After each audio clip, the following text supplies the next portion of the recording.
And even with the not too stellar forecast, the eyes of the world will be on Boston tomorrow as the city hosts runners and spectators from really around the globe. Jim Smith is live in Copley Square. And Jim, you know, throughout the evening, you've really been able to feel the excitement out there. You really can feel it, Katie. The stage is now set for the 2015 Boston Marathon. And across the city on this Sunday, thousands of runners were very busy getting ready.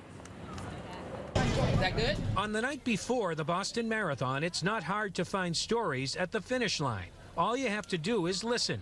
Isaiah Douglas of Savannah, Georgia, his 17th Boston, the 2013 bombing, making him more determined than ever to run this race every April.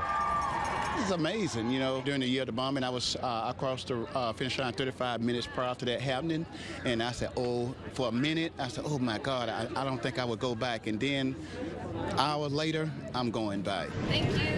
Earlier Sunday night, it was time to have a feast. The annual pre-race pasta dinner at City Hall. Thousands of runners practicing the fine art of carbo loading. It builds up all the extra energy in your muscles so that you store energy for the run. Oh, it's super important. You got to build up the glycogen in the legs. You know, you got to get ready. The mayor himself even served some of the runners and welcomed them to Boston. I'm doing everything I can to hold off the rain. We're going to see what we can do here, but thank you for coming to our beautiful city. Thank you for running in the best race in the world.